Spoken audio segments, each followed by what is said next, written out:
Hello friends, मैं हूं नितिन शर्मा और आप सभी का डिफेंस एंड स्ट्रेटेजिक स्टडी 2.0 में स्वागत है।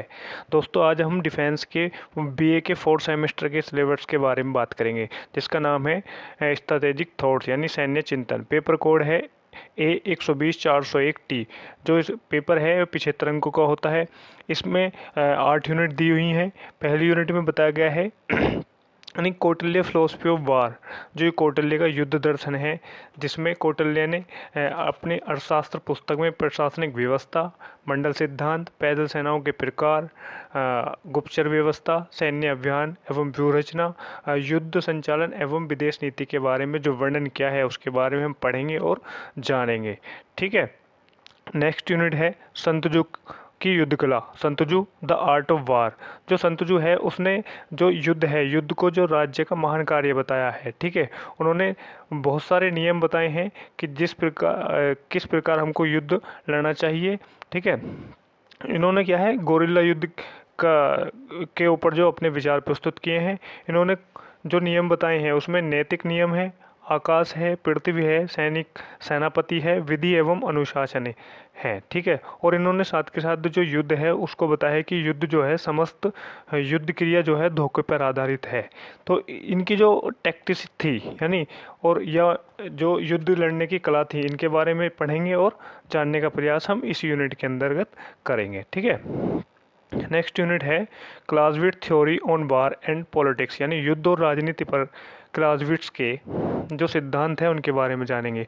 जो क्लाउज़विट्ज़ की पुस्तक है ऑन वार में इन्होंने युद्ध के कारण बताए थे। युद्ध के कारण उन्होंने बताया था कि जो दो राष्ट्र हैं, दो राष्ट्रों के बीच जो राष्ट्रीय हित का जो द्वंद्व यानी जो समस्या है, राष्ट्रीय हितों की जो समस्या है, उनके यही एक मेन कारण है जिसके बीच जो राष्ट्रों के अंदर बीच जो युद्ध होते हैं, ये इसका मेन कारण माना है। इन्होंने जो बताया है कि जो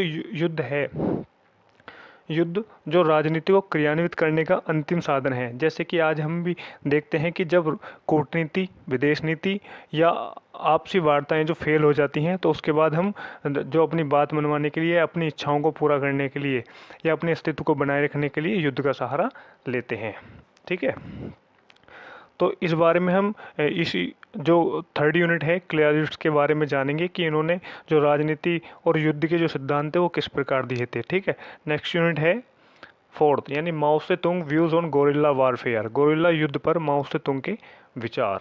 जो माओ से तुंग है, इन्होंने बताया था कि जो राजनीतिक शक्ति है ये बंदूक की नाल से निकलती है। इन्होंने बताया था कि अगर हम को राजनीतिक शक्ति या सत्ता प्राप्त करनी है तो बंदूक का सहारा लेना पड़ेगा, अस्त्र उठाने पड़ेंगे, क्रांति यहाँ करनी पड़ेंगी। ठीक है।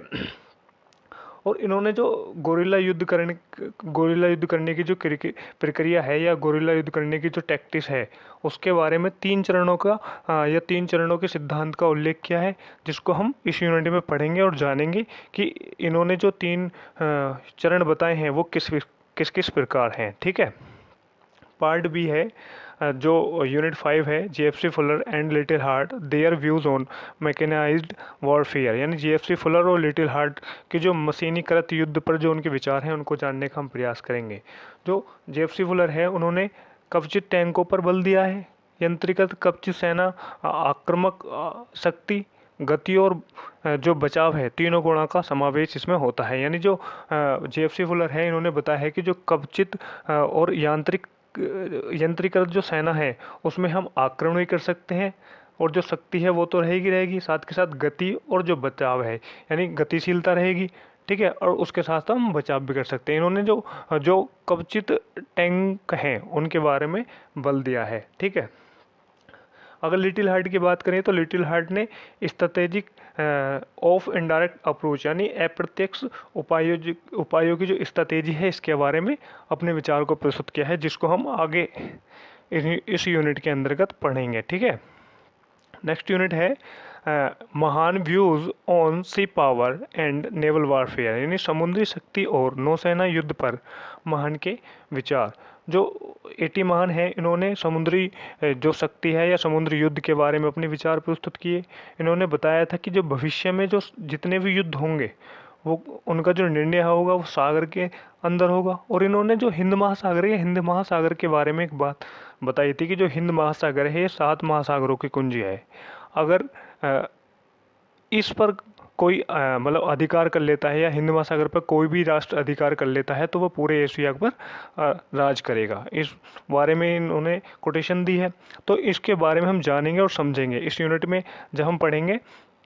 ठीक है, तो नेक्स्ट यूनिट है डुहेट आधुनिक युद्ध में वायु शक्ति की भूमिका पर उनके विचार, यानी गायलो डुहेट के बारे में पढ़ेंगे। गायलो डुहेट के बारे में पढ़ेंगे तो जो उन्होंने अपने जो वायु शक्ति के ऊपर जो विचार दिए हैं या उसकी भूमिका के बारे में जो बताया है उसके बारे में हम जानने का इस यूनिट के अंतर्गत प्रयास करेंगे। उन्होंने बताया था अपनी पुस्तक में द कमांड ऑफ एयर, यानी द कमांड ऑफ एयर उनकी पुस्तक है। उन्होंने बताया था जो वायुयान है वो अमेध है, यानी उनको हम भेद नहीं सकते हैं, अभेद है। लेकिन ये उस समय की बात करते हैं जब जो जैसे कि एयर डिफेंस सिस्टम नहीं थे, यानी जो टेक्नोलॉजी है उसको इतना विकास नहीं हो पाया था। तो इसलिए उन्होंने जो अपने काल के अंतर्गत जो विचार प्रस्तुत किए थे वो उस समय पर उन्होंने ठीक दिए थे। ठीक है, और उन्होंने बताया था कि जो शत्रु का जो जनसंख्या वाला केंद्र है उस पर बमबारी करो, उद्योगों पर बमबारी करो, कारखानों पर बमबारी करो, और जो स्ट्रैटेजिक महत्व के जो स्थान हैं उन पर अत्यंत बमबारी करो ताकि जो शत्रु का मनोबल है या शत्रु जनता का जो मनोबल है वो बिल्कुल ध्वस्त हो जाए और जो युद्ध करने के लिए वो तत्पर ना रह सके या आत्मसमर्पण कर दे। इस बारे में हम जानेंगे कि जो गायलो डुहेट है उन्होंने वायुसेना शक्ति जो है उस पर अपने क्या क्या विचार दिए और उनकी भूमिका क्या है। ठीक है, नेक्स्ट यूनिट है 8। ठीक है, तो इसमें बताया गया है वाइहर कावी एंड आंध्र व्यू फ्रे theories of nuclear war and deterrence, यानी जो हरकावी और आंध्र व्यूफ्रे हैं परमाणु युद्ध और निवारण के सिद्धांत, यानी बहादुहन के बारे में बात करेंगे। तो इन्होंने बताया था कि जो बहादुहन है ये क्या है, धमकी पर आधारित होता है।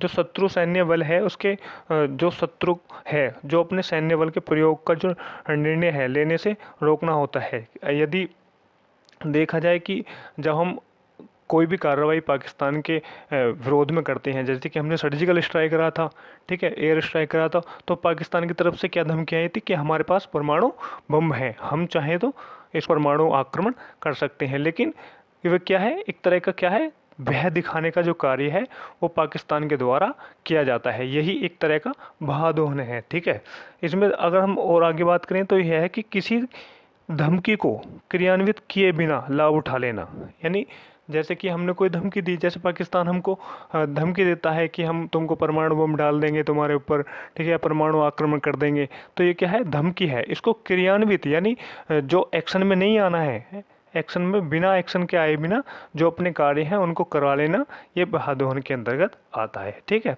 तो इस बारे में इस यूनिट के अंतर्गत हम जानेंगे कि आंध्र व्यूफ्रे और बाहिर काफिम ने अपने जो विचार हैं वो किस प्रकार प्रस्तुत किए हैं। ठीक है, आगे है शांति, सुरक्षा और विकास पर महात्मा गांधी के विचार, यानी जो महात्मा गांधी ने शांति के लिए, सुरक्षा और विकास पर जो अपने विचार प्रस्तुत किए हैं इनके बारे में जानने का हम प्रयास इस यूनिट के अंतर्गत करेंगे।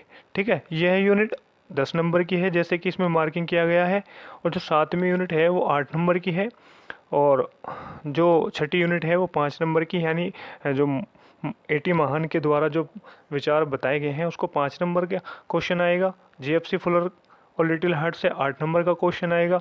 माओ से तुंग से 8 नंबर का क्वेश्चन आएगा। क्लाउज़विट्ज़ से 6 नंबर का क्वेश्चन आएगा, और संतजू और कौटिल्य से क्रम से है 10 और 5-5 नंबर के जो है इसमें क्वेश्चन आएंगे। ठीक है, तो इसी प्रकार अगर हम देखें तो हम जो आगे वीडियो लाएंगे उसमें एक एक टॉपिक को हम कवर करते जाएंगे। तो अगर आपको, मैं आशा करता हूँ कि यह जो सिलेबस है ये आपको सभी को समझ में आया होगा, और इसकी टॉपिक वाइज वीडियो देखने के लिए हमारे चैनल को सब्सक्राइब करें, वीडियो को लाइक एंड शेयर करें ताकि आने वाली जो वीडियो हैं ये आप तक पहुँचती रहें। Thank you everyone.